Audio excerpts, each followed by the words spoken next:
Graça e paz, irmãos.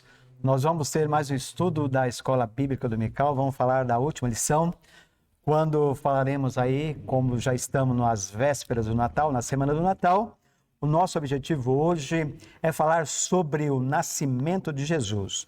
Quero ler com vocês agora um texto, 2 versículos da Bíblia, um em Mateus, capítulo 1, versículo 23. Eis que a Virgem conceberá e dará à luz a um filho, e ele será chamado pelo nome de Emanuel. E o outro texto que eu lerei é em Lucas, capítulo 1, versículo 3 e 4. Igualmente a mim pareceu bem, depois de cuidadosa investigação de tudo desde a sua origem, dar-lhe por escrito, excelentíssimo Teófilo, uma exposição em ordem, para que você tenha plena certeza das verdades em que foi instruído. Antes, nós vamos agora orar ao Senhor, para que Ele esteja preparando os nossos corações, para que possamos receber mais uma instrução da Santa Palavra de Deus. Oremos. Pai querido, em nome de Jesus, nós queremos Te louvar, queremos Te agradecer pelas bênçãos derramadas sobre nós. Queremos agora que o Seu Espírito possa falar de uma maneira especial, profunda, a cada coração que está ouvindo, assistindo esse vídeo, para que essa mensagem do Natal seja impactante, motivadora e transformadora. Nos abençoe agora, Senhor amado, quando ministraremos a Tua palavra a respeito desse maravilhoso feito histórico que transformou a humanidade, o nascimento de Jesus. Que Ele possa todo dia nascer em cada coração. É no nome dele que nós pedimos e agradecemos. Amém. Amém. O contexto histórico do Natal de Jesus, eu vou falar sobre o nascimento. Uma das coisas que muitos estudiosos se preocupam é quanto à data. Seria realmente o dia 25 de dezembro o nascimento de Jesus? Há muita controvérsia em relação a essa data, a esse dia. Mas alguns estudiosos acham que Jesus não nasceu no dia 25. Nasceu a partir de março, abril e maio. Porque no dia 25, na Palestina, naquela região, era o começo do inverno, o solstício do inverno. E era o dia mais longo. E por ocasião, era comemorada no dia 25 de dezembro uma festa pagã que adorava o sol invencível. E por conta disso, os cristãos não comemoravam até o século IV o nascimento de Jesus. O nascimento de Jesus, essa data, foi promulgada por uma bula papal após o terceiro e quarto século. Antes, não. E é importante nós sabermos que a época em que Jesus nasceu, é muito importante nós sabermos o contexto histórico, saber qual era o panorama ali, naquele momento em que Jesus veio ao mundo, a primeira vinda de Jesus. Naquela época do nascimento de Jesus, o Império Romano era comandado pelo imperador César Augusto. Esse nome Augusto é muito mais do que um rei. O imperador é considerado superior a um rei. Ele tinha autoridade, prerrogativa até divina. Tanto é que o Império Romano, as cidades que compunham o Império Romano, erigia templos em adoração ao imperador César Augusto. E o nome do imperador na época do nascimento de Jesus era Gaio Júlio César. E o governador daquela época do nascimento de Jesus era Herodes o Grande. Por que grande? Uma das coisas que nós não temos conhecimento na Bíblia, e esse título de o Grande, por conta de que Herodes era um estrategista de guerra, era muito habilidoso e conquistador, e comandava um grande exército daquela época, o exército romano, e também ele fazia muitas benfeitorias ali na Palestina e principalmente em Jerusalém, quando ali ele reformou aquele templo em que os judeus adoravam ao Senhor. E a economia era basicamente a agricultura. A maioria dos que compunham o Império Romano, a multidão, os povos ali daquele vasto império, vivia da agricultura e de alguma criação de ovelhas e para produzir queijo, leite. Era um comércio ali na região da Palestina, não era um comércio muito forte, sendo que em Jerusalém o comércio já era melhor, por conta de que a cidade era uma cidade que recebia muitos peregrinos, principalmente judeus que vinham de várias partes lá daquela região da Ásia e da Grécia para adorar o verdadeiro Deus. A religião era a judaica, só que essa religião tinha uma estrutura. Era composta de escribas, fariseus, sacerdotes, os saduceus, os herodianos, os samaritanos, zelotes e publicanos.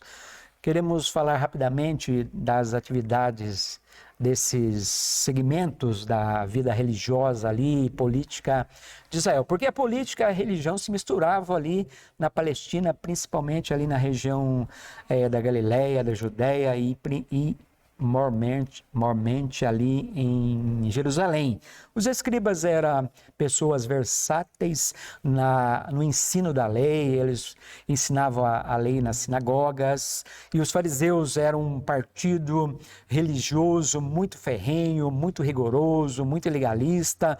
Eles tentavam de todas as formas cumprir os rituais religiosos, e depois tinha uma casta mais alta, de uma autoridade maior do que a deles, que era o sacerdote, eram aqueles que ministravam principalmente ali no templo em Jerusalém, nas suas devidas turmas, e juntamente com os sacerdotes, também a elite, a nata de Israel, a aristocracia, eram os saduceus, eram pessoas ricas, pessoas de posição, nobres, que juntamente com os sacerdotes compunha ali a parte que ostentava mais riqueza, mais poder, tanto político como religioso, sendo que os fariseus, os fariseus e os saduceus não se combinavam em matéria de doutrina.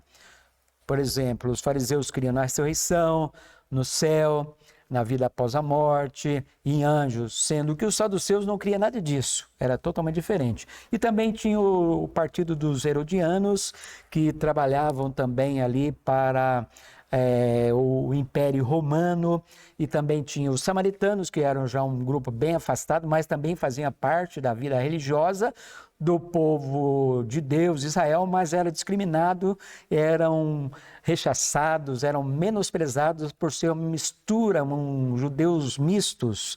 E os zelotes, que eram ferrenhos, que trabalhavam, que lutavam pela libertação de Israel do jugo romano. E por fim, aí os publicanos, que eram contratados pelo Império Romano para cobrar imposto dos judeus. Tá? Agora vamos ver também alguns fatores que contribuíram para a primeira vinda de Cristo. A Pax Romana. Paz Romana ou Pax Romana, porque o Império Romano, por ser uma potência e um exército muito poderoso, ele organizou todo ali o mundo daquela época, promovendo a paz, sufocando revoltas, por conta da imposição dos imperadores, dos governadores. Isso fazia com que o Império Romano prosperasse e tivesse paz. E essa Pax Romana, com X, favoreceu muito ali a vinda de Jesus, o Messias, a história da igreja, o crescimento da igreja até o quarto século. E também uma outra contribuição que ajudou muito ali para o início do cristianismo, para a primeira vinda de Cristo, foi o mundo helênico, o mundo, a cultura grega, que muito ajudou ali com a sua literatura, com os seus filósofos, ajudou muito ali a civilizar os povos bárbaros, né? Com a cultura, com a arte, com o esporte, tudo isso foi favorável ao início da era cristã, à vinda de Jesus. E o judaísmo, como nós já vimos, era extremamente legalista e religioso, e o judaísmo ele se opôs muito a Jesus Cristo, tá?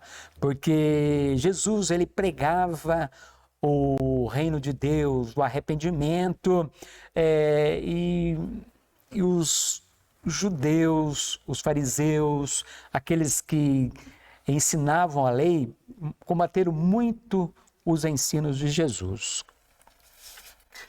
Vamos continuar. E a filosofia grega, que eu já falei, e também a questão de Roma, que muito ajudou ali a administração romana, foi a construção de estradas pavimentadas, favoreceu assim o comércio e favoreceu também a vida de Jesus ali quando ele esteve na Palestina, nas suas andanças ali por aquelas regiões. Isso foi muito favorável à expansão do evangelho e o crescimento do reino de Deus, do reino de Jesus Cristo. E a filosofia grega, né, principalmente a língua grega, ajudou muito ali na elaboração das escrituras, dos ensinos de Jesus Cristo, né, que posteriormente foram canonizados, como nós vimos aí que o próprio Lucas, ele diz que fez uma minuciosa busca nos escritos, nas tradições, nos ensinos que Jesus tinha passado para os seus discípulos. Lucas já é mais assim, um pesquisador nato, pois era médico. Isso fez com que ele tivesse acesso a mais conteúdos históricos sobre Jesus Cristo, principalmente no que diz respeito ao nascimento de Jesus, narrado ali no capítulo 1 de Lucas, capítulo 2, que fala lá dos magos, que não eram 3 ex-magos, e que Jesus também, ele nasceu ali numa manjedoura, mas quando os magos foram visitá-lo, que não eram reis, Jesus já estava numa casa, provavelmente já estava em Nazaré, a cidade onde Jesus foi criado. Jesus não ficou em Belém, por conta aí de que, não o Herodes o Grande, porque Herodes o Grande já tinha falecido, né, porque ele perseguiu ali, matou os meninos abaixo de 2 anos, né, quando soube que Jesus tinha nascido e os magos não o avisaram, ele ficou muito enfurecido e mandou matar. E Jesus, ele foi para o Egito, depois ele voltou para Nazaré, e ele foi criado em Nazaré. E foi nesse contexto que Jesus nasceu. E João, ele narra algo a respeito de Jesus que é muito importante nós sabermos, é muito importante a gente entender sobre Jesus através desse olhar de João agora. João, no capítulo 1, versículos de 1 a 5, ele fala assim, olha, é o apóstolo João. No princípio era o Verbo, e o Verbo estava com Deus, e o Verbo era Deus. Ele estava no princípio com Deus. Todas as coisas foram feitas por ele, e sem ele, nada do que foi feito se fez. A vida estava nele, e a vida era a luz dos homens.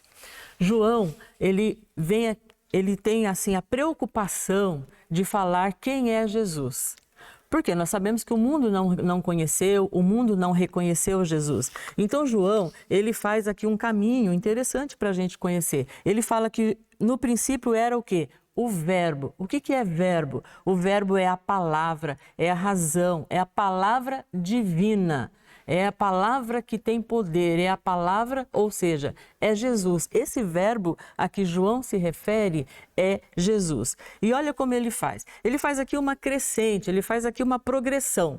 Ele fala assim, olha, no princípio era o verbo estava com Deus e o verbo era Deus.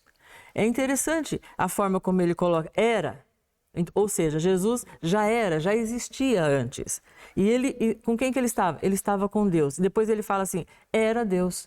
Ele está falando, ele está afirmando para mim e para você que Jesus é Deus. E ele faz, nessas 3 afirmações que nós acabamos de ver, são 3 afirmações doutrinárias, para não deixar dúvida que Jesus é Deus, não deixar dúvida para nós possamos realmente crer 100% na divindade de Jesus. João tem essa preocupação, eu acho muito interessante ele querer nos mostrar. E aí eu pergunto, né, para você que está vendo, se você é evangélico ou não é crente ou não é cristão ou não é. Você acredita na divindade de Jesus? Você acredita que Jesus é Deus? Através da palavra de Deus, nós podemos crer, porque ela nos garante, e ela é o que nós estamos lendo aqui, estamos tirando isso da palavra de Deus.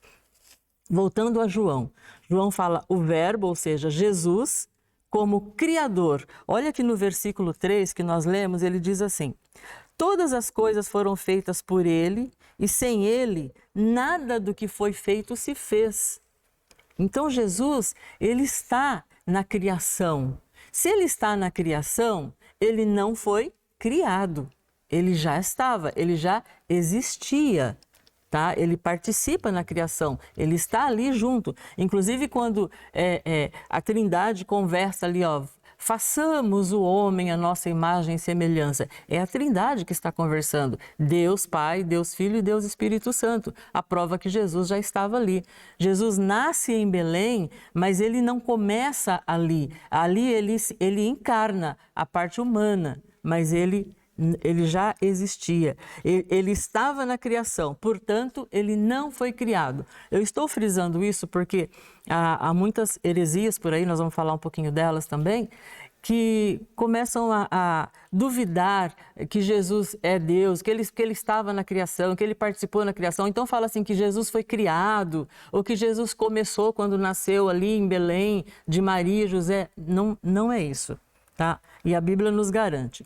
Quando nós entendemos que Jesus é Deus, que ele sempre existiu desde o começo, ou seja, antes do começo, ele já existia, nós podemos entender que ele é digno de toda a nossa adoração. Ele é digno de adoração, ele é digno de todo louvor, ele é digno de toda honra. Ele esteve presente eternamente, ele sempre existiu, né? Ele existe por si mesmo e sustenta todas as coisas pela palavra do seu poder. Esse é o nosso Jesus. O nascimento de Jesus derrotou Satanás. Como assim? Existia, nós sabemos pela palavra de Deus, profecias que falavam a respeito do Filho de Deus, que desceria, que viria ao mundo como Salvador, tal. Só que a profecia também dizia que esse que ia nascer da mulher ia esmagar a cabeça da serpente. Nós vimos agora no contexto histórico que tentaram matar Jesus desde que ele nasceu. Houve uma perseguição, mandaram matar os meninos até 2 anos de idade. Herodes mandou matar porque são artimanhas de Satanás querendo invalidar, querendo destruir o plano salvador de Deus para a minha vida e para a sua vida. E quando Jesus nasce, ele vive e ele morre, especialmente quando ele ressuscita, aí sim, ele derrota Satanás. Aí ele esmaga a cabeça da serpente. Só que esse mundo que estava preparado, ele não conheceu, não reconheceu a Jesus, apesar das profecias. E aí vieram muitas heresias. E eu queria falar um pouquinho sobre elas, porque não mudaram muito. Começaram lá no século I, né, no primeiro século, e hoje nós estamos no século XXI e ainda a gente tem heresias, né, e não mudaram muita coisa. Tinha tem um monte de ismo aqui, né? Ebionismo, docentrismo, adocionismo, modalismo, apolinarianismo, arianismo, monofisismo e nestorianismo. Começou no século I até o século V, tá? Esse tipo de essas heresias aqui, né, com esses nomes, esse monte de ismo aqui. Mas o que elas diziam? Elas diziam assim, olha, algumas delas diziam assim, Jesus ele é só humano, ele não é Deus. Ele foi uma pessoa importante, ele foi importante na história, ele amou as pessoas, ele cuidou de pessoas, ele fez milagres também, ele cuidou, amou, pensou nas pessoas. Então ele foi muito importante, mas ele era só humano. Outro grupo de heresias dizia assim: ah, não, Jesus, ele é só divino. Ele não foi humano, ele não é humano, não foi humano. Então, aí você pensa assim, talvez isso esteja certo? Não, não está certo. Por quê? Se eu pensar em Jesus somente como divino, a gente invalida o sacrifício dele na cruz. O Jesus, que é o Deus homem, o Emanuel, o Deus conosco, o Deus encarnado, estava ali sofrendo na cruz, ele ainda era Deus e ele ainda era humano. Tá? Então, essas heresias, elas vinham para confundir as pessoas. Aí eu fico pensando, né?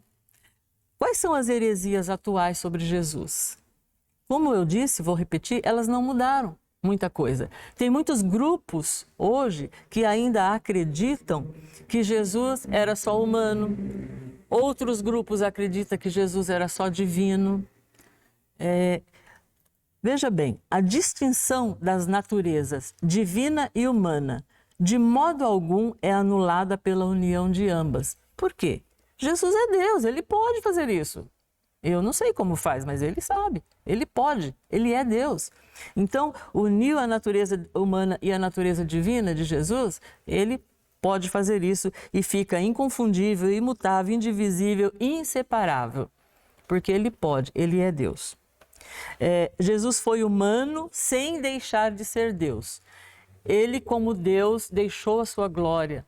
Ele deixou a sua glória e veio aqui, se fez homem, se fez carne, o Verbo encarnado, o Deus conosco, o nosso Emanuel. Jesus tomou a forma humana como um ato de amor de Deus. Ele tomou a forma humana para nos salvar, para estar aqui, sofrer em nosso lugar, morrer na cruz, ressuscitar, aleluia, glória a Deus, é o que nos trouxe a salvação. Ele veio veio para isso, para trazer a salvação, para mim, para você, para todo mundo que o reconhece como Senhor e Salvador. Jesus tomou a forma de homem para ser o Emanuel. Eu vou ler mais uma vez aqui Mateus 1:23. Eis que a virgem conceberá e dará à luz um filho, e ele será chamado de Emanuel, que significa Deus conosco. Em Jesus, apesar de ter duas naturezas, ele tinha duas naturezas, melhor. Havia a natureza humana, porque ele se encarnou, mas nele também havia toda a plenitude da divindade. Eu aqui elaborei um tipo de acróstico com a palavra Emanuel. Interessante, a letra E de Emanuel, eu poderia dizer que é Elohim. Elohim era um dos nomes usados por Deus no Antigo Testamento. E Elohim, apesar de a Bíblia falar que Deus é único, existe só um único Deus, a palavra no hebraico é plural. Interessante, a gente pode ver que quando nós vemos a narrativa ali do Gênesis, quando façamos o homem à nossa imagem e semelhança, ali nós vemos Elohim trabalhando, ou seja, o Pai, o Filho e o Espírito Santo. E também essa pluralidade da palavra Elohim significa elevadíssimo, altíssimo. Então, em Jesus havia também ali Elohim, o Deus conosco, o Deus tão grande, o Deus excelso, o Deus tremendo, estava ali encarnado naquele homem chamado Jesus de Nazaré. E também na letra M tem uma expressão em hebraico que diz Melech ha-Melachim, que significa Rei dos Reis. Então Jesus ali era o rei encarnado, humilde, que veio montado sobre o jumentinho, mas ali ele era o grande Senhor, o Rei dos Reis, exaltado nas alturas, Tanto é que quando ele foi ali inquirido por Pilatos, se ele era rei, ele falou: eu sou rei, para isso eu nasci. Então vemos esse Jesus maravilhoso, grandioso, sendo o rei, se tornar homem semelhante a nós. E outra palavra também usada ali na língua hebraica é Adonai. A palavra Adonai significa Senhor, amo. Então Jesus é o Senhor, Ele é o amo. Isso significa que nós devemos adorá-lo, nós devemos amá-lo, nós devemos se submeter integralmente e incondicionalmente a Ele para servi-lo, para dedicar tudo que somos e temos a Ele, porque Ele merece toda a nossa adoração, todo o nosso louvor. E também nós vemos aí que Jesus está exaltado à direita de Deus. E o que nós vemos também aí, uma outra palavra na letra N, Nazareno. Nazareno significa que Jesus, ao se tornar homem, ele se tornou uma pessoa também semelhante a nós, teve que enfrentar as mesmas dificuldades, as intempéries da vida, o calor, o frio. Ele enfrentou as dificuldades na locomoção, sendo ele Deus, que não precisava de fazer isso, mas teve que se locomover, ficava cansado, tinha sede, tinha fome. O Nazareno significa que Jesus assumiu a nossa humanidade nele para ser o nosso fiel e sumo sacerdote. Uma outra palavra muito usada na Bíblia é que Jesus era o Filho unigênito. A palavra unigênito é o único do Pai, o exclusivo do Pai. Ele tinha uma unicidade absoluta com o Pai. Significa que ele era exatamente igual ao Pai, da essência do Pai. Por isso ele diz, né? Eu e o Pai somos um. E em outras ocasiões, Jesus também dizia ali para os judeus que o Pai trabalhava e ele também trabalhava, que ele realizava as mesmas obras, ou melhor, continuava a realizar as mesmas obras criadoras e maravilhosas do Pai Celestial. E fecha esse nome Emanuel com El. El significa Deus, aquele que vai adiante, ou que começa as coisas. El Shaddai, Elion, tudo El significa Deus, o Deus que está provendo as nossas necessidades. Jesus é o nosso bom pastor, é o nosso conselheiro maravilhoso, é o nosso Deus forte, é o nosso Pai da eternidade, Ele é o príncipe da paz. Jesus é tudo, tudo começa em Jesus e termina em Jesus, na palavra Emanuel. A palavra Emanuel engloba tudo o que Jesus é, o Deus eterno, o Deus maravilhoso, mas acima de tudo, o Deus misericordioso, o Deus amoroso. Por falar em Deus misericordioso, eu estava lendo hoje na parte da manhã, quando ali Oséias fala de Deus, ali nos capítulos 11 de Oséias, quando Deus, ele ama Israel, Deus é para Israel como o marido de Israel, né? E Oséias tem uma situação muito assim inusitada na sua família, né? Ele acaba sendo desposa como uma mulher adúltera por mandado de Deus. E ali, quando Deus queria revelar o quanto ele amava Israel, né? Embora Israel fosse guiado pelo Egito como filho, do Egito chamei o meu filho, como o próprio Jesus foi para o Egito, fugindo ali da ira do Herodes o Grande, depois voltou ali para a Palestina. Assim Deus estava amando. Deus chega no momento no livro de Oséias que ele diz assim: como eu poderia mudar o meu sentimento de amor para com Efraim, meu filho? Eu não posso mudar porque eu sou Deus, eu sou um Deus de amor. Então, o Natal de Jesus, o nascimento de Jesus, vem nos revelar um dos maiores acontecimentos da história da humanidade. Deus, Ele mesmo se tornando homem para manifestar o seu carinho, o seu grande amor, a sua misericórdia a toda a humanidade. E é o momento, né? Já estamos, né, na semana do Natal.